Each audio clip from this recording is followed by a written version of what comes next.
الله فلا مضل له ومن يضلل فلا هادي له أشهد أن لا إله إلا الله وحده لا شريك له وأشهد أن محمدا عبده ورسوله أما بعد فإن خير الحديث كتاب الله وخير الهدي هدي محمد صلى الله عليه وسلم وشر الأمور محدثاتها وكل محدثة بدعة وكل بدعة ضلالة وكل ضلالة في النار.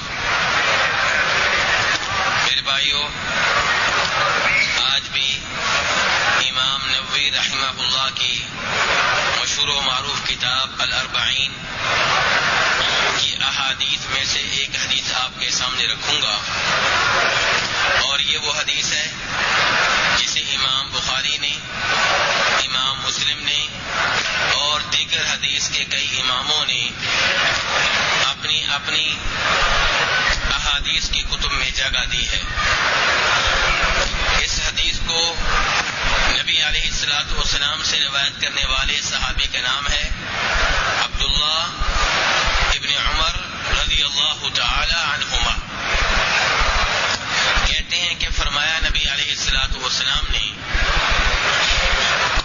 کہ امرت ان اقاتل الناس حتى يشهدوا ان لا اله الا الله واني رسول الله ويقيموا الصلاة ويؤتوا الزكاة فإذا فعلوها عصموا مني دماءهم وأموالهم إلا بحقها وحسابهم على الله.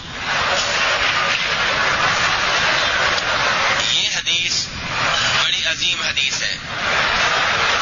اصل میں ہوا یوں تھا کہ جب نبی علیہ الصلوۃ والسلام فوت ہو گئے اور جناب ابو بکر صدیق رضی اللہ عنہ کو خلیفہ مقرر کر دیا گیا، تو کئی لوگوں نے مسلمہ کذاب کو نبی مان لیا، حالانکہ وہ دجال تھا، جھوٹا تھا. اور کئی لوگ ایسے تھے جنہوں نے زکوٰۃ دینے سے انکار کر دیا. کیوں؟ کہنے لگے کہ زکوٰۃ لینے کا حق صرف نبی علیہ الصلوۃ والسلام کو تھا، آپ کے بعد آپ کے آنے والے خلیفہ، آپ کے بعد آنے والے حکمران، انہیں اس بات کا حق نہیں ہے کہ وہ مسلمانوں سے پبلک سے زکوٰۃ لیں. جناب ابو بکر صدیق رضی اللہ عنہ نے اس موقع پہ ایمانی جرأت کا مظاہرہ کیا. مدینہ میں اس وقت حالات بڑے خطرناک تھے. ایک طرف یہ سن رہے تھے کہ روم جو اس وقت سپر پاور کی حیثیت رکھتے تھے وہ مدینہ پہ حملہ آور ہونا چاہتے ہیں، اور ایک طرف مسلمہ کذاب اور اس کے پیروکاروں کا مقابلہ کرنا تھا، اور تیسری طرف یہ لوگ تھے جو زکوٰۃ کے منکر تھے. اب اس موقع پہ بہت سے صحابہ کرام یہ سمجھتے تھے کہ حکمت کا تقاضا یہ ہے کہ رومیوں سے مقابلہ کیا جائے، مسلمہ کذاب اور اس کے پیروکاروں سے مقابلہ کیا جائے، لیکن جو زکوٰۃ کے منکرین ہیں انہیں کچھ نہ کہا جائے، کیونکہ ایک ہی وقت میں اتنے دشمنوں کا مقابلہ مشکل ہے.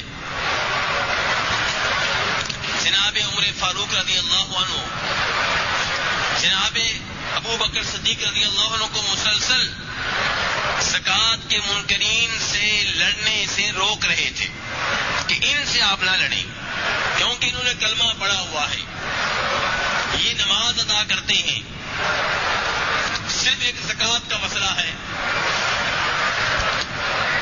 حتیٰ کہ ایک دن جناب عمر فاروق رضی اللہ عنہ نے جناب صدیق سے کہا کہ آپ ان لوگوں سے کیسے لڑیں گے جنہوں نے توحید کا اقرار کر لیا، شرک وہ نہیں کرتے، نبی علیہ الصلوۃ والسلام کو رسول بلکہ آخری رسول مان لیا، نماز وہ قائم کرتے ہیں، ان سے آپ کیسے لڑیں گے؟ کس دلیل کی بنیاد پہ لڑیں گے؟ تو جناب بکر صدیق رضی اللہ عنہ نے اس موقع پہ کہا کہ نبی علیہ الصلوۃ والسلام نے کہا تھا کہ امرت، مجھے آرڈر ملا ہے. نبی علیہ الصلوۃ والسلام کو بھی آرڈر ملا کرتے تھے، کس کی جانب سے؟ اللہ کی جانب سے. اس کا مطلب یہ ہے کہ آپ بھی اللہ کے آرڈر کے منتظر رہا کرتے تھے.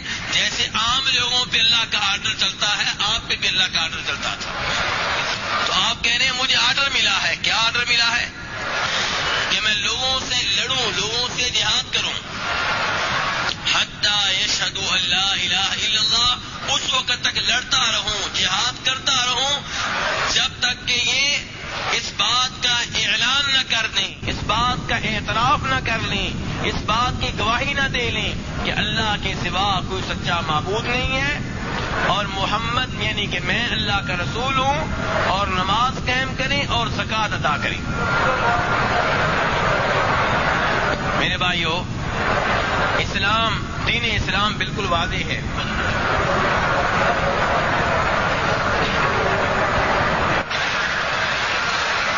دین اسلام بالکل واضح ہے کہ اللہ تبارک و تعالیٰ نے تمام جنوں اور انسانوں کو کیوں پیدا کیا ہے؟ اپنی عبادت کے لیے. وما خلقت الجن والانس الا لیعبدون، کہ میں نے تمام جنوں کو، تمام انسانوں کو صرف اپنی عبادت کے لیے پیدا کیا ہے. جس کام کے لیے پیدا کیا گیا ہے وہ کام اگر یہ بندے نہ کریں تو انہیں اللہ کی زمین پہ اور اللہ کے آسمان کے نیچے زندہ رہنے کا حق حاصل نہیں ہے. یہ تو اللہ کی مہربانی ہے کہ وہ اللہ جس نے ہمیں صرف اپنی عبادت کے لیے پیدا کیا تھا، اس نے ہمیں 23 گھنٹے چھٹی دے دی. جو مرضی کرو، 1 گھنٹے کے برابر 5 نمازیں ہیں وہ پڑھ لو. اگر وہ چاہے تو مطالبہ کرے کہ 24 گھنٹے میری عبادت کرو، کیونکہ میں نے تمہیں اسی کام کے لیے پیدا کیا ہے. لیکن اس کی مہربانی دیکھو، کہا شادی کر سکتے ہو، بچوں کے ساتھ بیٹھ سکتے ہو، بچوں کے لیے کما سکتے ہو، حلال جائز کام دنیا کے سارے کر سکتے ہو، لیکن 5 ٹائم نماز پڑھنا ہوگی، زکوٰۃ ادا کرنا ہوگی، حج واجب ہو جائے تو کرنا ہوگا، رمضان کے روزے رکھنے ہوں گے. یہ اس ذات کی مہربانی ہے.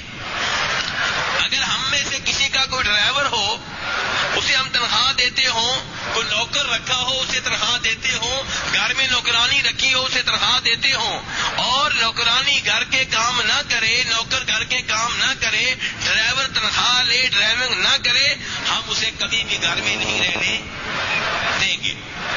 لیکن رب کی مہربانی دیکھو، ہم اس کی سرزمین پہ گناہ کرتے ہیں، حتیٰ کہ کئی لوگ شرک بھی کرتے ہیں، کئی لوگ بدعتیں کرتے ہیں، کئی لوگ شراب پیتے ہیں، کئی لوگ سود لیتے ہیں، کئی لوگ قتل و غارت کرتے ہیں. اس سب کے باوجود رب العالمین فوری طور پہ پکڑتا نہیں ہے. تو میرے بھائیو، یہ زمین بنی ہے کہ اس پہ اللہ کی عبادت کی جائے. اب اگر کوئی دین اسلام قبول نہیں کرتا، توحید و رسالت کو قبول نہیں کرتا، تو اس سے کہا گیا ہے کہ اگر مسلمانوں کی حکومت کے تابع ہو کے رہنا چاہتے ہو، مسلمان سرزمین، مسلمان ملک میں رہنا چاہتے ہو، تو تمہیں جزیہ دینا ہوگا، ٹیکس دینا ہوگا. جب ٹیکس ادا کرو گے، جزیہ ادا کرو گے، تمہیں کچھ نہیں کہا جائے گا. تمہاری جان محفوظ، تمہارا مال محفوظ، تمہاری اولاد محفوظ، اور مسلمان حکومت کی ذمہ داری ہوگی کہ تمہاری حفاظت کرے. اور اگر تم اسلام قبول نہیں کرتے، توحید و رسالت نہیں اپناتے، جزیہ بھی ادا نہیں کرتے، پھر لڑنے کے لیے تیار ہو جاؤ. اور فرماتے ہیں نبی علیہ الصلوۃ والسلام کہ مجھے حکم ملا اس وقت تک لڑتا رہوں جب تک کہ لوگ توحید کا اقرار نہ کر لیں، مجھے رسول نہ مان لیں، نماز قائم نہ کریں، زکوٰۃ ادا نہ کریں. یہ 3 کام کریں گے تب جا کے لوگوں کی جان محفوظ ہوگی، لوگوں کا مال محفوظ ہوگا.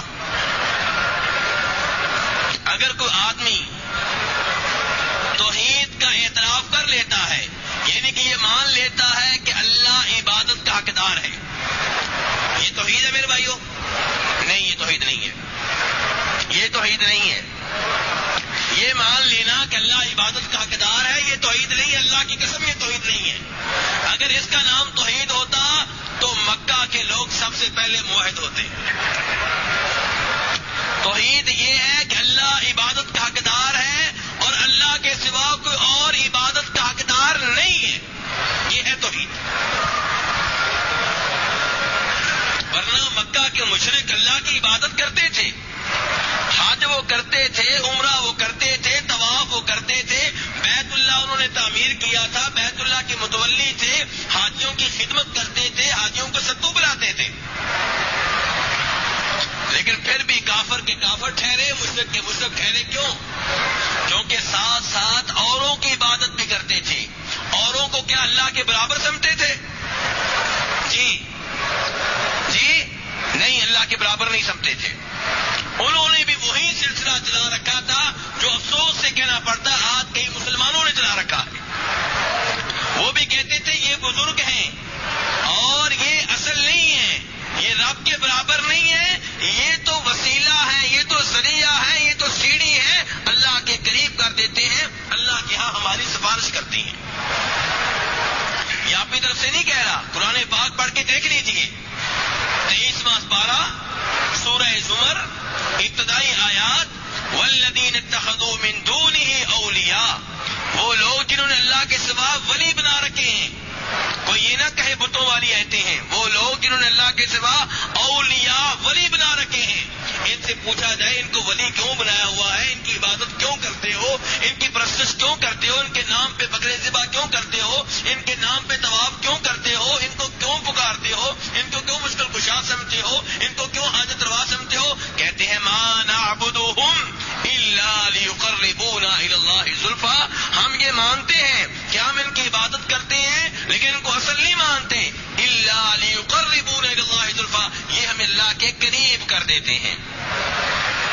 ان کے نام پہ بکرا ذبح کیوں ہوتا ہے کہ اللہ کے قریب کر دیتے ہیں، یہ اصل نہیں ہے. اور 11ویں پارے میں فرمایا وَيَقُولُونَ هَؤُلَاءِ شُفَعَاؤُنَا عِندَ اللَّهِ، یہ اللہ کے ہاں ہمارے سفارشی ہیں. کئی لوگ کہتے ہیں لو جی یہ ایتے ہمارے اوپر پڑھتے ہو، مکہ والے تو بتوں کی پرستش کرتے تھے، ہم بتوں کی تھوڑی کرتے ہیں. وہ تو بتوں کو پکارتے تھے، بے جان چیزوں کو پکارتے تھے، اور ہم بزرگوں کو پکارتے ہیں. آپ ہمیں ان سے کیوں ملا دیتے ہو؟ میرے بھائیوں، یہی غلط فہمیاں ہیں، یہی غلط فہمیاں ہیں. لات کے بارے میں آپ جانتے ہیں لات کیا چیز تھی؟ کھولیے بخاری شریف، پوچھیے عبداللہ ابن عباس رضی اللہ عنہما سے کہ لات کیا چیز ہے. کہتے ہیں کانا رجولن، یہ لات ایک آدمی تھا. کون تھا میرے بھائیوں؟ لات ایک آدمی تھا. حاجیوں کی خدمت کرتا تھا، حاجیوں کو ستو پلایا کرتا تھا، ان کا نیک آدمی تھا. جب فوت ہو گیا تو پھر اس کے نام پہ یادگار قائم کر لی گئی. لوگ یادگار پہ جب آتے تھے، یادگار کے سامنے عبادت کرتے تھے، یادگار کو پکارتے تھے تو وہ جانتے تھے اس کے پیچھے بزرگ ہے. جیسے آج کئی کلمہ وہ مسلمان قبروں پہ آتے ہیں اور قبر کے پتھروں کے سامنے آ کے مانگتے ہیں بیٹا، رزق، شفا، بارش، اور اگر بات کی جائے کہتے ہیں اس کے پیچھے ایک بزرگ ہے. یہی مکہ والے کہتے تھے. اور نوح علیہ السلام کی قوم جس سے شرک شروع ہوا، اور نوح علیہ السلام نے اپنی قوم کو میرے بھائیوں کتنے سال تبلیغ کی ہے؟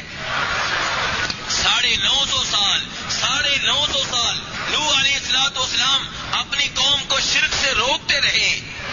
اور رزلٹ کیا نکلتا ہے؟ نتیجہ کیا ہے؟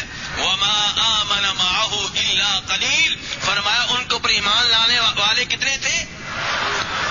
جی قلیل، چند لوگ تھے، قلیل تھے، تھوڑے سے تھے. یہ کتنی تبلیغ کا حاصل ہے؟ 950 سال کی تبلیغ کا نتیجہ کیا ہے؟ تھوڑے سے لوگ ایمان لائے ہیں. تو کیا نوح علیہ السلام نعوذ باللہ ناکام ہو گئے تھے؟ نہیں، وہ کامیاب ہیں. ان کا کام تھا دعوت دے دینا، تبلیغ کر دینا، توحید کا پیغام پہنچا دینا.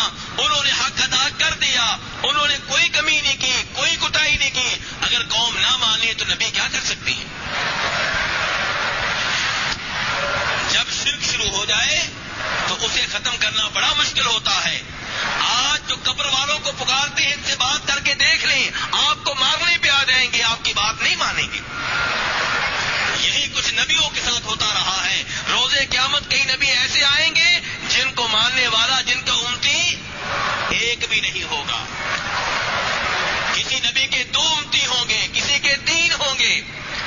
سواد اعظم پہ فخر کرنے والوں، کثرت پہ فخر کرنے والوں، سن لو، معیار سواد اعظم نہیں ہے، معیار حق ہے، چاہے حق کے اوپر ایک آدمی ہو۔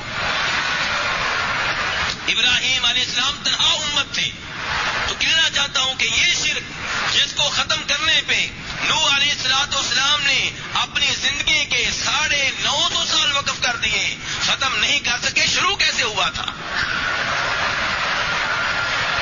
عبداللہ ابن عباس فرماتے ہیں، بخاری شریف کی روایت ہے کہ ان کی قوم میں 5 بزرگ تھے، پینتل پاک تھے، 5 بزرگ تھے، ان کے نام قرآن پاک میں آئے ہیں۔ کس صورت میں آئے ہیں؟ سورہ نوح میں، وقالوا لا تذرن آلهتكم ولا تذرن ودا ولا سواع ولا يغوث ويعوق ونسرا، یہ 5 بزرگ تھے ان کے، فوت ہو گئے، کہنے لگے بڑے قیمتی لوگ، بڑے نیک لوگ، بڑے مقام و مرتبے والے لوگ ہم سے اٹھ گئے، اب کیا بنے گا؟ ان کے عقل مند لوگ جمع ہوئے، کہنے لگے ان کی نشانیاں قائم کر لو، جہاں جہاں بیٹھ کے اللہ کی عبادت کرتے تھے وہاں ان کی یادگاریں قائم کر لو۔ کیا فائدہ ہوگا جی؟ یادگاروں پہ آیا کریں گے، یادگاروں کو دیکھ کے رب یاد آ جایا کرے گا، رب کی عبادت کیا کریں گے۔ نیت اچھی تھی، طریقہ اچھا نہیں تھا، یادگاریں قائم ہو گئیں، لوگ وہاں پہ آ کے عبادت کرنے لگے، کس کی؟ اللہ کی، اللہ کی، یادگاروں کے پاس آ کے عبادت کس کی کرنے لگے؟ اللہ کی۔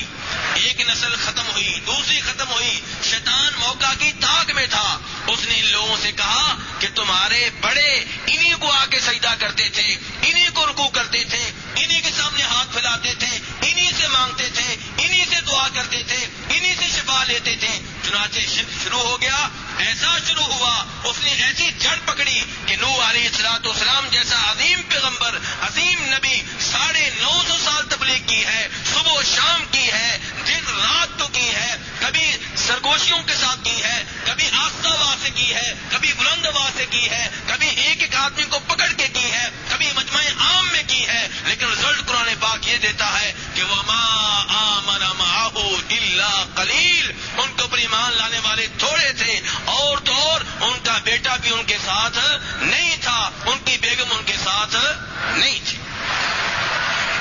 اس سے اندازہ کریں کہ شرک کا مرض لاحق ہو جائے تو اچھے بڑے سمجھدار لوگ ان کی عقل پہ پردے پڑ جاتے ہیں۔ آپ نے دیکھا ہوگا اچھے بڑے پوری دنیا کا سسٹم چلانے والے، وزارتیں چلانے والے قبروں کے سامنے سر جھکائے کھڑے ہوں گے، چادریں چڑھا رہے ہوں گے، پھول چڑھا رہے ہوں گے، قبر والے سے مانگ رہے ہوں گے۔ آپ کو حیرت ہوگی، لیکن حیرت کی بات کوئی نہیں ہے، یہ پہلے سے چلا آ رہا ہے۔ تو کہنے کا مطلب یہ ہے میرے بھائی کہ جناب ابو بکر صدیق رضی اللہ عنہ کہہ رہے ہیں کہ نبی علیہ السلام نے فرمایا تھا کہ مجھے حکم ملا ہے کہ میں لوگوں سے لڑتا رہوں حتیٰ کہ وہ توحید کا اقرار کر لیں، اور دوسرے نمبر پہ یہ کہ مجھے رسول مان لیں۔ توحید و رسالت یہ پہلی شرط ہے۔ دوسری شرط یہ ہے کہ نماز قائم کریں۔ پتہ چلا جو توحید و رسالت کا اقرار کر لے لیکن نماز قائم نہ کرے، اس کا خون محفوظ نہیں ہے، اس کا مال محفوظ نہیں ہے، اسلامی حکومت اس کے خلاف کارروائی کر سکتی ہے، لیکن عام لوگ کارروائی نہیں کریں گے، گروپ نہیں بنیں گے۔ یہ نہیں ہے کہ ایک جماعت ادھر سے جناب جس کو پکڑ لیا، یہ نماز نہیں پڑھتا مار دو گولی، یہ سسٹم نہیں چلے گا، یہ دہشت گردی ہے، یہ غلط ہے۔ لوگوں کو پکڑ کے خود ہی قتل کرنا شروع کر دینا، بغیر عدالت میں لے جائیں، یہ اسلامی حکومت کا کام ہے کہ جو نماز نہیں پڑھتا اس کے خلاف کارروائی کریں، جو زکوٰۃ ادا نہیں کرتا اس کے خلاف کارروائی کریں۔ عام لوگوں کو یہ حق حاصل نہیں ہے۔ بہرحال اگر کوئی نماز قائم نہیں کرتا تو حدیث بتا رہی ہے اس کا خون محفوظ نہیں ہے۔ اسی لیے میرے بھائیوں، امام مالک اور امام شافعی یہ دو بڑے امام، ان کا یہ مسلک ہے، ان کا یہ مذہب ہے کہ وہ آدمی جو جان بوجھ کے نمازیں نہیں پڑھتا، نماز پڑھنے سے انکار کرتا ہے، یہ مانتا ہے کہ نماز واجب ہے پھر بھی ادا نہیں کرتا، اس کو توبہ کا موقع دیا جائے۔ توبہ کر لے تو ٹھیک، توبہ نہیں کرتا اسے قتل کر دیا جائے، اسے زمین کے اوپر زندہ رہنے کا جنازہ پڑھا جائے گا، مسلمانوں کے قبرستان میں دفن کیا جائے گا، لیکن زندہ نہیں رہ سکتا۔ ہاں اگر توبہ کر لے، وعدہ کرے کہتا باقاعدگی سے نماز پڑھوں گا، پھر اسے چھوڑ دیا جائے گا۔ اور امام ابو حنیفہ رحمہ اللہ کیا کہتے ہیں؟ وہ کہتے ہیں کہ ایسے آدمی کو زمین میں آزادانہ طور پہ چلنے پھرنے کا حق حاصل نہیں ہے، اس کو گرفتار کر لو، جیل میں ڈال دو۔ اگر جیل میں وعدہ کرے کہ میں نماز پڑھا کروں گا تو ٹھیک، ورنہ جیل میں پڑا رہے حتیٰ کہ ادھر ہی فوت ہو جائے۔ نماز میرے بھائیوں، نماز سوچئے، آپ نماز میں اگر سستی کر رہے ہیں تو احکام دیکھیے کتنے سخت ہیں۔ اگر آپ کا بیٹا نماز نہیں پڑھتا تو دیکھیے شریعت اس معاملے میں کتنی سخت ہے۔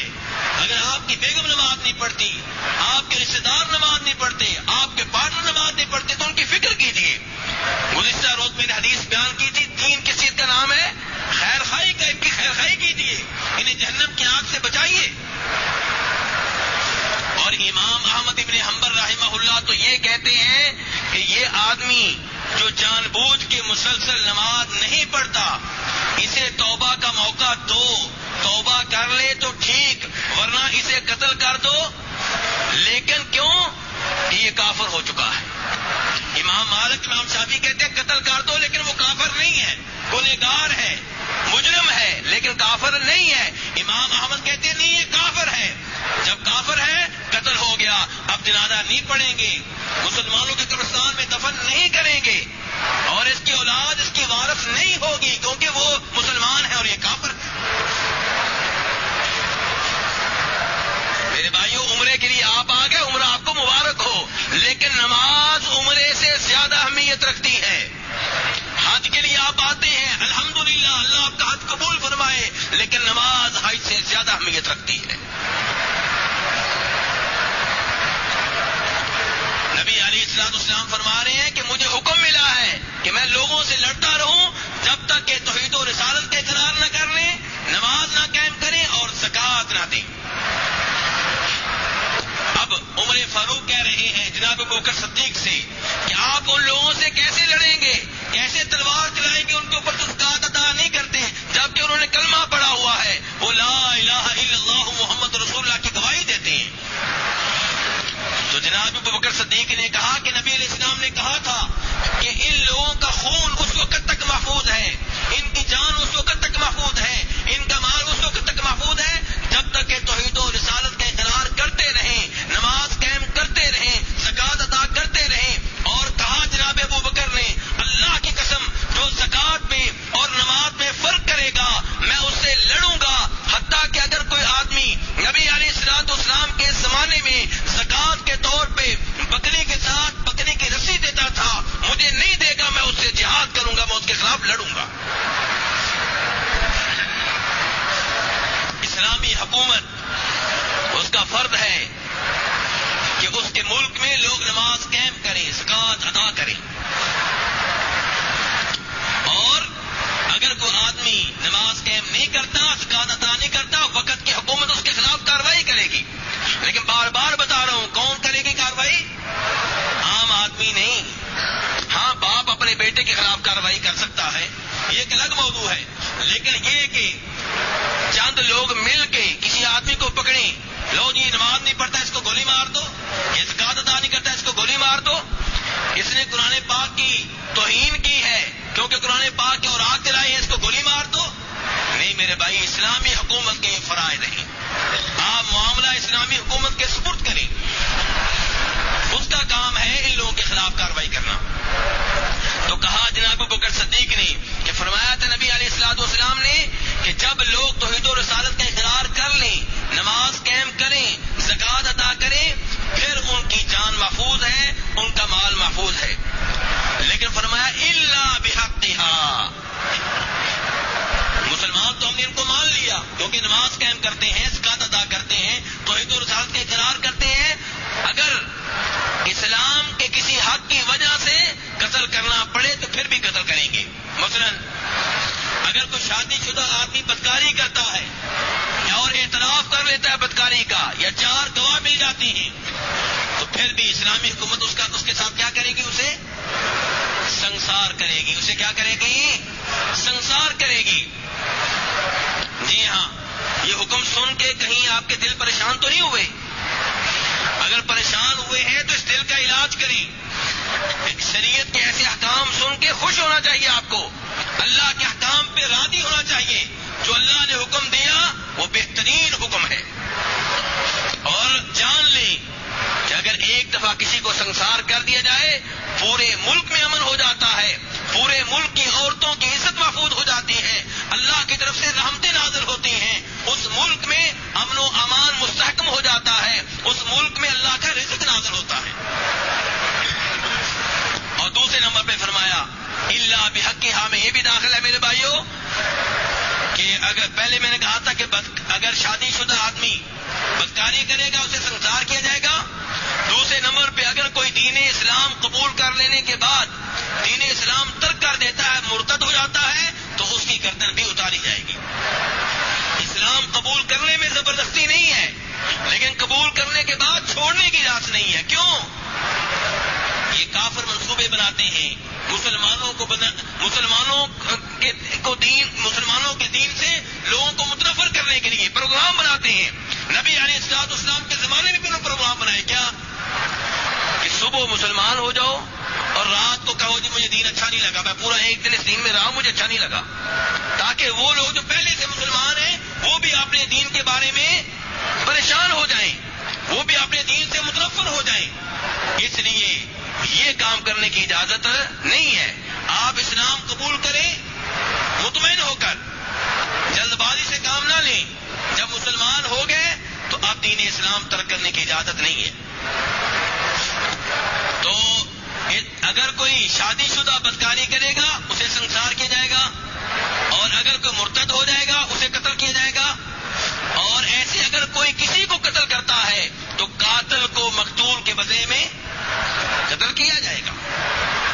میرے بھائیوں, کسی مسلمان کو قتل کرنا بہت بڑا جرم ہے. افسوس سے کہنا پڑتا ہے کئی اسلامی ممالک میں معصوم مسلمانوں کا خون بہایا جا رہا ہے, پانی کی طرح بہایا جا رہا ہے. جبکہ اللہ تعالیٰ فرماتے ہیں قرآن پاک میں وَمَن يَقْتُلْ مُؤْمِنًا مُتَعَمِّدًا فَجَزَاؤُهُ جَهَنَّمُ خَالِدًا فِيهَا وَغَضِبَ اللَّهُ عَلَيْهِ وَلَعَنَهُ وَأَعَدَّ لَهُ عَذَابًا عَظِيمًا. کہ جو کسی مسلمان کو جان بوجھ کے قتل کرے اس کا بدلہ کیا ہے؟ جہنم. فرمایا وہ جہنم میں رہے گا, ہمیشہ ہمیشہ رہے گا. اس کے اوپر اللہ کی لعنت ہے, اس کے اوپر اللہ ناراض ہو چکا, اس کے لیے اللہ کا عذاب ہے. یہ وہ ہے جو جان بوجھ کے قتل کرے. اور اگر کوئی غلطی سے قتل کر بیٹھے, شکار کرنے لگا تھا, گولی کسی انسان کو لگ گئی, غلطی ہو گئی, حالانکہ جان بوجھ کے قتل نہیں کیا, اس کو بھی اتنی معافی نہیں ہے. اس سے بھی کہا جا رہا ہے دیت دینا پڑے گی. دیت کتنی ہوتی ہے میرے بھائیوں؟ 100 اونٹ. کتنے؟ 100 اونٹ. ایک اونٹ کتنے کا آتا ہے جی؟ 1 لاکھ کا. چلے 1.5 لاکھ کا, 1 لاکھ لگا لیں جی. تو اب 100 اونٹ کتنے لاکھ ہوئے؟ 1 کروڑ. یہ قیمت ہے اس مسلمان کی جس کو آپ غلطی سے قتل کر بیٹھے ہیں. اور آپ چھوٹی سی بات پہ اٹھتے ہیں, پسٹل نکال لیتے ہیں. بھائی اگر آپ کی زمین پہ کسی نے قبضہ کر لیا ہے, آپ عدالت میں جائیں, لوگوں کو درمیان میں ڈالیں, پھر بھی وہ نہیں دیتا, کوئی بات نہیں, روزے قیامت مل جائے گی. لیکن اس وجہ سے کسی کو قتل کر ڈالنا چھوٹی سی بات پہ, آپ کے بیٹے کو اسے تھپڑ مارا تھا اس لیے. انسانی جان کی قیمت اسلام میں دیکھیں, اسلام کتنا عظیم دین ہے. غلطی سے قتل ہوا ہے اور 100 لاکھ آج کی قیمت بنتی ہے, وہ دینا پڑے گی. اب آپ کہیں گے وہ کہاں سے لائے؟ جی ہاں, کہاں سے لائے گا؟ کہاں سے لائے گا؟ اس کے پاس تو ہے نہیں, غریب آدمی ہے. اب اس کے بھائی, اس کا والد, اس کے چچا کے بیٹے, یہ سارے جو ہیں اس میں حصہ لیں گے, دیت جمع کرنے میں حصہ لیں گے, تاکہ پورے خاندان کے کانوں کو ہاتھ لگ جائے کہ آئندہ ایسی غلطی نہیں کرنی, آئندہ غلطی بھی نہیں کرنی. خاندان والے اپنے بچوں کو, نوجوانوں کو خبردار کریں, بھئی تو جوانی چڑھ رہا ہے, دھیان سے,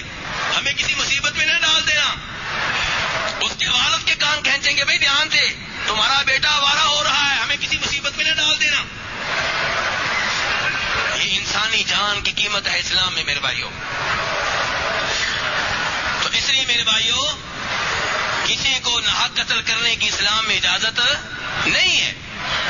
تو جناب ابو بکر صدیق رضی اللہ عنہ نے ان لوگوں کے خلاف جہاد کیا، ان لوگوں سے لڑے جو زکوٰۃ کے منکر تھے. اس سے پتہ چلتا ہے کہ اسلام میں زکوٰۃ کی بہت زیادہ اہمیت ہے. اور میرے بھائیوں جہاں تک تعلق ہے کسی کو قتل کرنے کا، اس بارے میں ایک دو حدیثیں جلدی میں آپ کے سامنے رکھتا ہوں، پھر آپ کے سوالوں کی طرف آتا ہوں. سوال بہت زیادہ ہیں. امام مسلم رحمہ اللہ روایت کرتے ہیں جناب اسامہ ابن زید رضی اللہ عنہ سے، نبی علیہ الصلوۃ والسلام نے ان کو کسی جہاد میں بھیجا. وہاں یہ اور ایک اور صحابی دونوں دوڑے ایک کافر کو پکڑنے کے لیے، اس کو قتل کرنے کے لیے. جب تلوار اٹھا لی اس نے آگے سے کہہ دیا لا الہ الا اللہ. کیا پڑھ لیا؟ انصاری صحابی پیچھے ہٹ گئے. اسامہ بن زید نے یہ سوچا کہ یہ موت سے ڈرتے ہوئے، قتل سے ڈرتے ہوئے، تلوار سے ڈرتے ہوئے کلمہ پڑھ رہا ہے، دل سے نہیں پڑھ رہا. انہوں نے اسے قتل کر دیا. بات نبی علیہ الصلوۃ والسلام تک پہنچی تو نبی علیہ الصلوۃ والسلام نے اسامہ بن زید سے کہا تم نے اسے کیوں قتل کر دیا؟ وہ کلمہ پڑھ چکا تھا، مسلمان ہو چکا تھا. کہنے لگے نبی علیہ الصلوۃ والسلام اس نے اوپر سے کلمہ پڑھا تھا جان بچانے کے لیے، دل سے نہیں پڑھا تھا. آپ نے کہا تم اس کا دل چیر کے پتہ کر لیتے کہ دل سے پڑھا ہے کہ نہیں پڑھا. جب اس نے کلمہ پڑھ لیا تھا تم نے اسے کیسے قتل کیا؟ روزے قیامت جب وہ لا الہ الا اللہ پڑھتا ہوا آئے گا تم کیا جواب دو گے؟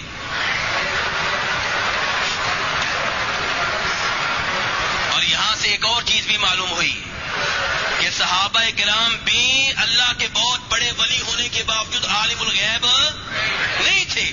ورنہ اسامہ بن زید کہتے اللہ کے رسول علیہ السلام چونکہ میں بھی عالم الغیب ہوں تو میں نے جان لیا تھا کہ اس کے دل میں یہ بات نہیں تھی. اور میرے بھائیو مسلم شریف کی ایک اور حدیث ہے، مقداد بن اسود رضی اللہ عنہ روایت کرنے والے ہیں، بڑی عظیم حدیث ہے. اس سے آپ کو پتا چلے گا مسلمان کا خون کتنا محترم ہے، مسلمان کی عزت کتنی محترم ہے. مقداد بن اسود کہتے ہیں کہ نبی علیہ الصلوۃ والسلام سے سوال ہوا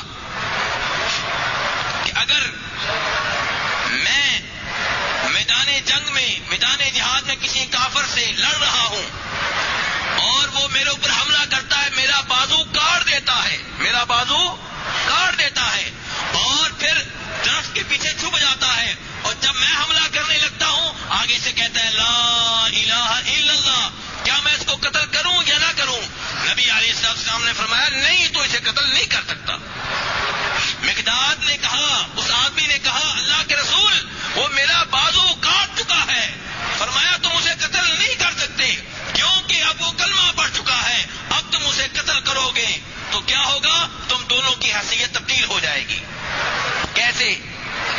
پہلے وہ کافر تھا، اس کا خون حلال تھا، اسے قتل کرنا جائز تھا، اب اسے قتل کرنا جائز نہیں ہے. اور پہلے تمہیں قتل کرنا جائز نہیں تھا، اب تمہیں قتل کرنا جائز ہو جائے گا کیونکہ تم نے ایک معصوم مسلمان کو قتل کیا ہے. میرے بھائیوں تھوڑی دیر پہلے جس نے آپ کا بازو کاٹا ہے اور اب کلمہ پڑھ لیا ہے، بظاہر ایسے ہی محسوس ہو رہا ہے کہ اس نے جان بچانے کے لیے کلمہ پڑھا ہے، لیکن آپ کو قتل کرنے کی اجازت نہیں ہے. تو کہاں مشتوں میں بم دھماکے کرنا، کہاں فوجیوں کو مارنا، کہاں پولیس والوں کو مارنا، یہ کیا تماشا ہے؟ مسلمان کے خون کو اتنا سستا سمجھ لیا گیا ہے. معصوم بچوں کو بھی مارا جا رہا ہے، عورتوں کو بھی مارا جا رہا ہے، کسی کی جان کسی کی عزت محفوظ نہیں ہے. اور تو اور آپ کے مسلمان ملک میں جو عیسائی رہتے ہیں آپ نے ان کو امان دے رکھی ہے، آپ نے اپنے ملک ان کو شہری بنا رکھا ہے، ان کو بھی قتل کرنے کی اجازت نہیں ہے. ان میں سے جو جرم کرے گا مسلمان حکومت کا فرض ہے اس مجرم کو پکڑے، اس مجرم کو پکڑے، اسے سزا دیں. لیکن ان سب کو مارنا، ان کے ہاں بم دھماکے کرنا، انہیں قتل کرنا، اسلام اس چیز کی اجازت نہیں دیتا. اور ایسے کام کرنے والے اسلام کو، مسلمانوں کو بدنام کر رہے ہیں، اسلام یا مسلمانوں کی خدمت نہیں کر رہے.